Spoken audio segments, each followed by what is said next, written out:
कांग्रेस की वरिष्ठ नेत्री व सिरसा से सांसद कुमारी शैलजा ने आज होने वाले भारत पाकिस्तान के क्रिकेट मैच पर कहा, बीजेपी करती है दोहरी राजनीति। यूपीए के शासन में पाकिस्तान के साथ मैच में खेलने की करती थी बात। पहलगांव हमले में मारे गए शहीदों के परिवार भी कर रहे हैं मैच न खेलने की मांग। बीसीसीआई को चला रहे हैं गृह मंत्री के साहबजादे, कर रहे हैं मनमर्जी। प्रधानमंत्री नरेंद्र मोदी की मां का एआई वीडियो द्वारा अपमान करने के सवाल पर कहा, सार्वजनिक जीवन में नहीं होना चाहिए ऐसा, किसी की भी मां का नहीं होना चाहिए अपमान। सोनिया गांधी को क्या कुछ नहीं कहा गया, करे याद। प्रदेश में प्रदेश अध्यक्ष तथा प्रतिपक्ष नेता बनाने के सवाल पर कहा, प्रदेश अध्यक्ष की तो कह नहीं सकती, कब बनेगा नेता प्रतिपक्ष बनाने का। एमएलए कर चुके हैं प्रस्ताव पारित, कांग्रेस हाईकमान जल्द तय करेगा नेता प्रतिपक्ष। भाजपा भी नहीं चुन सकी अपना राष्ट्रीय अध्यक्ष, संगठन में सभी वर्गों को देंगे मौका। कांग्रेस का जिला अध्यक्ष कांग्रेस को देगा नई दिशा। 11 वर्षों से भाजपा की कारगुजारी देख रही है जनता, संसद को चलाने में सरकार की नहीं है रुचि। प्रदेश में बढ़ रहा है अपराध, प्रदेश में चरम सीमा पर है बेरोजगारी।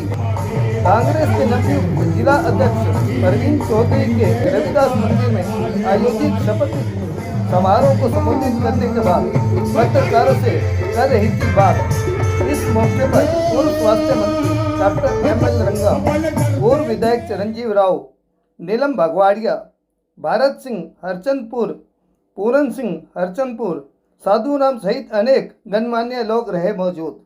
रेवाड़ी से राजकुमारी के साथ भानु शर्मा की रिपोर्ट। आज हमारे जिलाध्यक्ष प्रवीण चौधरी जी काम यहाँ पर शुरू करना चाह रहे थे। उनकी इच्छा थी कि सभी साथी इसमें इकट्ठा हों। विशेष रूप से हम सभी लोग यहाँ आए हैं इनको प्रोत्साहित करने के लिए। एक कांग्रेस पार्टी ही ऐसी पार्टी है जो सबको साथ लेकर चलती है और सबको मौका देती है। सबसे महत्वपूर्ण कार्य होता है जिला अध्यक्ष का।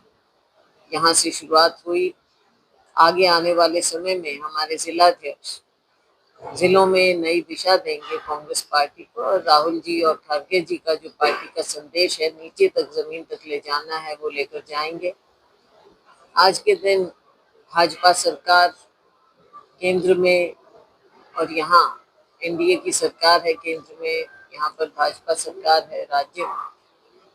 इनकी कारगुजारी आपने देखी है और आज से नहीं 11 साल हो गए हैं इनके कार्यकाल के, लेकिन ऐसा कुछ नजर नहीं आ रहा है कि ये जो कहें वो जमीन पर कार्य हो। इनकी कथनी और करनी में बहुत अंतर आ चुका है। शुरू में सपने दिखाए, लेकिन वो सपने कितने साकार हुए जन जन जानता है।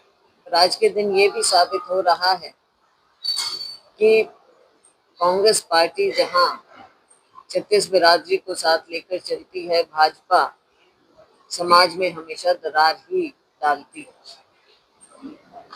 और इसके साथ साथ राहुल गांधी जी ने जो वोट चोरी का प्रमाण देश के सामने रखा है उसे भी सभी देख रहे।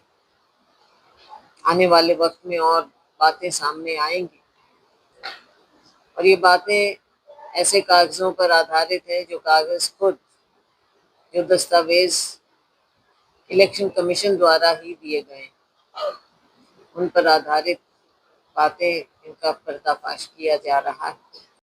और आप देखेंगे इसमें यही है कि हमें जागरूक भी रहना है, केवल कांग्रेस पार्टी को नहीं लेकिन आम जनता को, लोकतंत्र जागरूक रहना पड़ेगा। और अगर हम अपने राज्य की भी बात करें, राज्य में आज कानून व्यवस्था बिल्कुल बिल्कुल चरमरा चुकी, न सरकार का मालूम है न प्रशासन का मालूम है। आज हमारे देश और प्रदेश के सामने ऐसे लगता है कि केंद्र सरकार और राज्य सरकार पूरी तरह से फेल हो चुकी है। चिरंजीव जी ने कहा अपने भाषण में, इन्होंने वहां पर बताया था कि आज क्यों नहीं हो रहा, क्योंकि किसी के हाथ में है। माननीय गृह मंत्री जी के साहबजादे हैं, उनके हाथ में सारा क्रिकेट, उनके हाथ में चल रहा है, तो आज क्यों नहीं ऐसी बात उठती है। और जबकि हमारे जो वहाँ शहीद हुए हैं उनके परिवार के सदस्य खुद ये बात उठा रहे हैं कि क्यों ऐसा क्यों हो रहा है। दोनों तरह के व्यूज हैं, लेकिन भाजपा को कभी दोहरी राजनीति करने से ये बाज नहीं आते और कांग्रेस के ऊपर थोपते हैं। संजय जी एक आइडियोलॉजी की बात करते हैं। अभी चिरंजीव राव स्पीच में कह रहे थे टोपी की बात आई थी। जब टोपी की बात उठी एक विधानसभा क्षेत्र में, रेवाड़ी का नाम मैं ले रहा हूँ, तो कांग्रेस बचाव में आ गई कि पुरानी टोपी है, पुरानी टोपी है।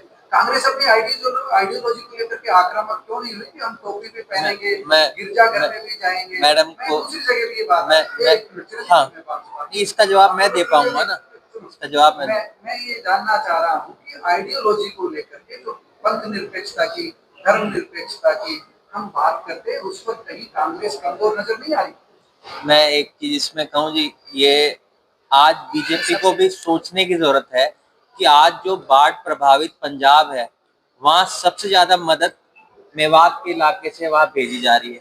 आज सरकार इनकी मदद लेने का काम क्यों कर रही है?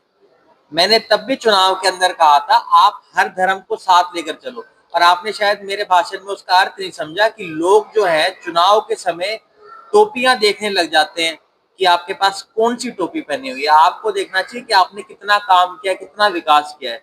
हम तब भी बैकफुट पे नहीं थे, हम आज ही बैकफुट पे नहीं है। मैं तब भी ये कहा करता था हर धर्म को साथ लेकर चलो। ये बात तो आज जग जाहिर है, जितनी मदद आज मेवात कर रहा है उतना देश का कोई जिला नहीं कर रहा है। पर आज सरकार उस मदद को क्यों लेने का काम कर रही है, सरकार को जवाब देना चाहिए। ऐसा है, देखो प्रदेश अध्यक्ष का तो हम कुछ कह नहीं सकते, लेकिन नेता प्रतिपक्ष की जहाँ तक बात है, एक प्रस्ताव पारित कर चुके हैं एमएलए साहिबान, और वो हमारे हाईकमांड के पास है। जब उन्हें उचित लगेगा, क्योंकि सब फैसले राजनीतिक होते हैं, पार्टी के अंदर के होते हैं, हाईकमांड उसी वक्त उसको जारी कर आज भाजपा ने आज तक अपना राष्ट्रीय अध्यक्ष नहीं चुना है।